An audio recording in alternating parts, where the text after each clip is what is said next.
Welcome, everybody, and thank you for tuning in.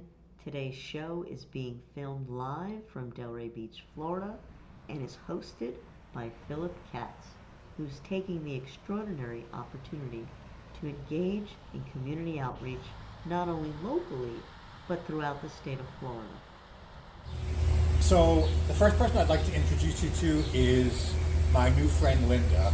We met at a congresswoman's town hall several weeks ago and found that we had a lot in common.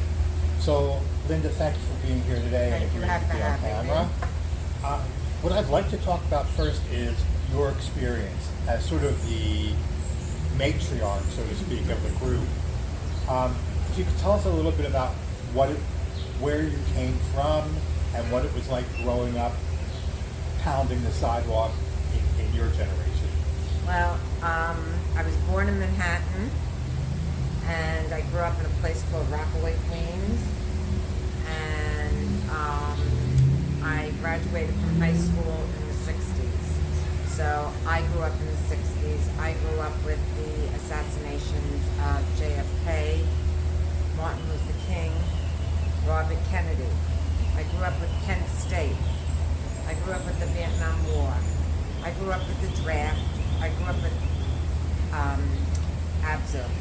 And I feel that what's happening now in our country is, believe it or not, worse than what I grew up with, even though civil rights was terrible and the killing of 4 students at Kent State by the National Guard and injuring 9 people, and JFK, who was my hero, and Robert Kennedy, who was going to run for Senate in New York City, or was the senator, I should say. Anyway, I just feel... Tell us, what does it do for you to be on the streets marching for whatever the cause is? It's that I'm marching because I don't want to lose our democracy. I'm marching for the younger people in this country who I don't think realizes what is going on here, and we could become an oligarchy, which would be horrible. And I grew up learning or knowing never to forget the Holocaust because I had relatives who were killed in Germany. I have to say that Linda and the group of people that she's always with, you will find incredibly inspiring and engaging.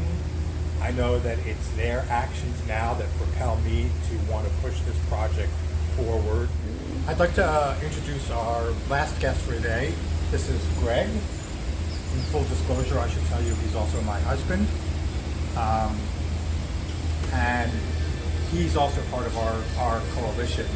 So can you talk about what sort of piques your interest in all of this and what's driving you to want to do more? As Philip knows, every time we turn the TV on, my anxiety level shoots from my gut to my blood pressure probably goes through the roof. I've been riddled with anxiety for the past couple months, the same as I was last time our president was president. I've always been so super proud to be an American. I could feel myself welling up right now. Every time I hear the Star Spangled Banner, tears roll from my eyes. I've always been so proud of our country and so proud to be an American. Right now, I am so embarrassed to be an American. All of our friends, we've turned away, we've turned our backs to all of our friends, to Canada, to Mexico, to England, to France. Philip and I, we visited France several times. It's one of the best spots on earth. Right now, I'm so embarrassed, that there really are no words for it. I wake up every morning, I think to myself, you know, are we going to get the news that our marriage is annulled today because they no longer want gay marriage? Well, it's important to add that 9 states right now have put bills forward to remove same-sex marriage from those states. And if you have any doubt that that's going to pass through each state, you only need to look back at Roe v. Wade, which was erased from the laws in a matter of minutes. Sorry to interrupt. That's fine. Exactly. As soon as one right is gone, they move right along to the next person. You know, I'm afraid one morning I'll wake up and they'll tell me that I no longer am getting a Social Security check because my Social Security check has stopped temporarily because they want to check to make sure that there's no fraud, that I may be, you know, doing something fraudulent to our country that I no longer. 150 dead. Exactly. That I'll no longer get a Social Security check. You know, I'm afraid that, you know, maybe one day we'll get a knock on the door and say, okay, you know, you guys, you're on our list. You know, are you a homosexual? Yes, I am. Well, you guys have to come with me.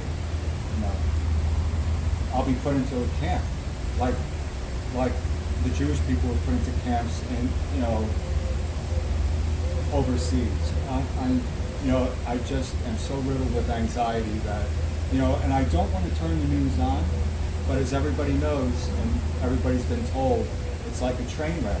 You know, you don't want to watch it, but you have to turn the TV on and see what's happening.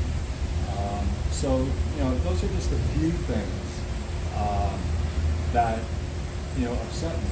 You know, and it's every day. Another thing that upsets me is why can the Republicans say everything that they want to say, but us Democrats are like,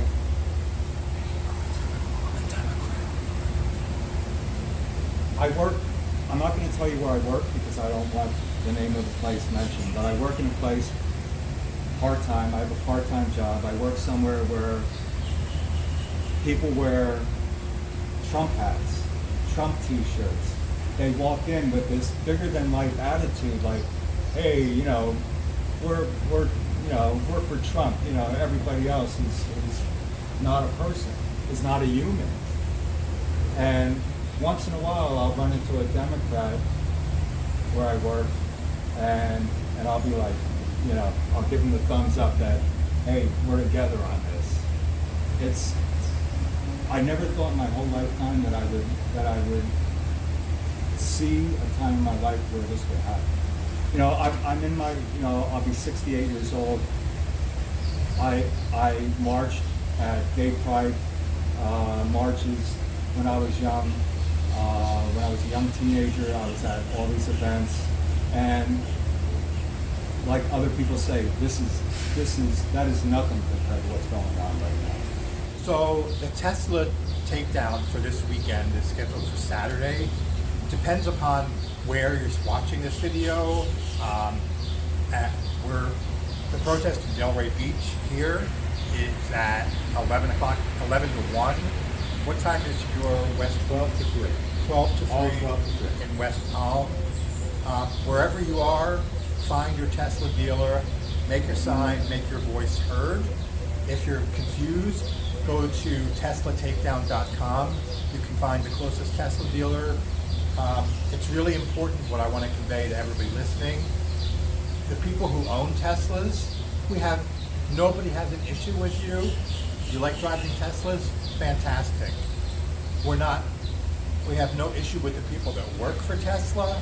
Our issue is solely with Elon Musk, and that is why we are at Tesla. So the important thing to know about the Tesla takedown this weekend is that these are peaceful protests. There is no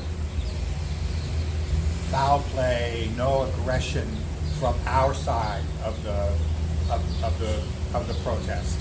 In Delray Beach last week, we had about 75 people. for the most part, people that come by there are incredibly supportive. Lots of thumbs up, lots of applauding.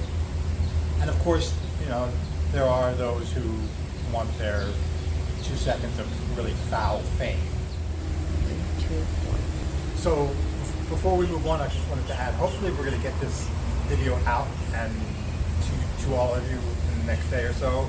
This Sunday, March 30th, we will be at the Gay Pride Parade in Lake Worth Beach. And we are looking for you. We want to hear your questions. We want to hear your concerns. We want to put you on video, sharing your life story with us, and recreate that sense of community. So that takes care of Gay Pride.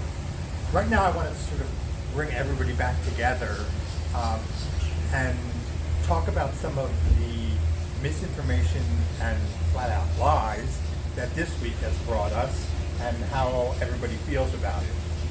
So, Linda, this week we learned that Donald Trump signed an executive order asking to have every state's voter rolls recalled and sent to Elon Musk for reasons that I can't even fathom.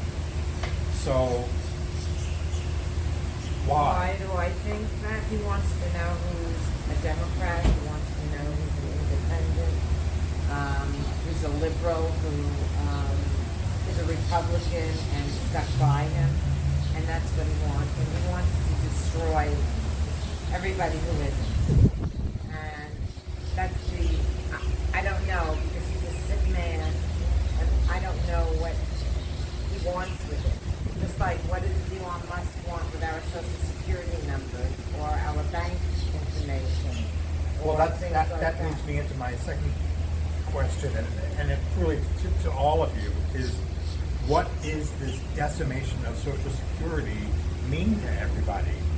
To me, I live on my Social Security, basically. Basically, it pays all my household bills. And you're not sitting on some secret wealth that we don't know about. I don't. I basically live on my Social Security, and then yes, I do have savings. In fact, I go into my savings.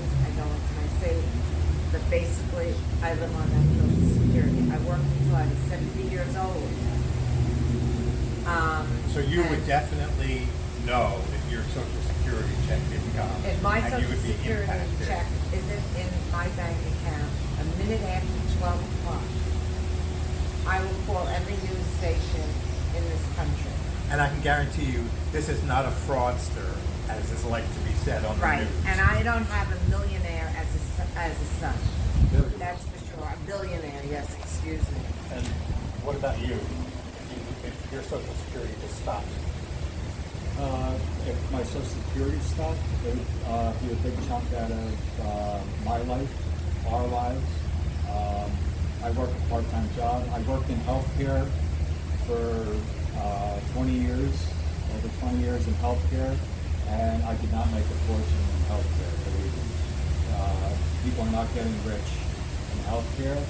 People, not only myself, but others, they need their Social Security check to survive. We also learned this week that a military attack was done in Yemen.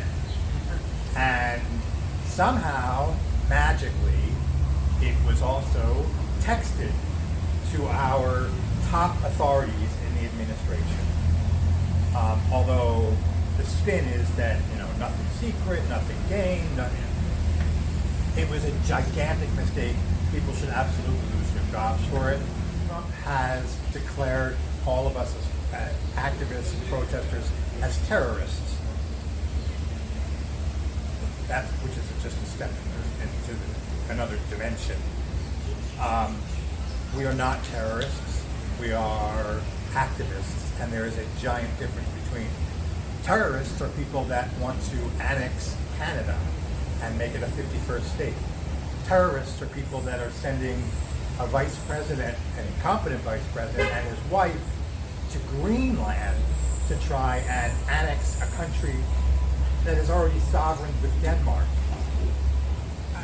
I find it all so overwhelming and just so disconcerting.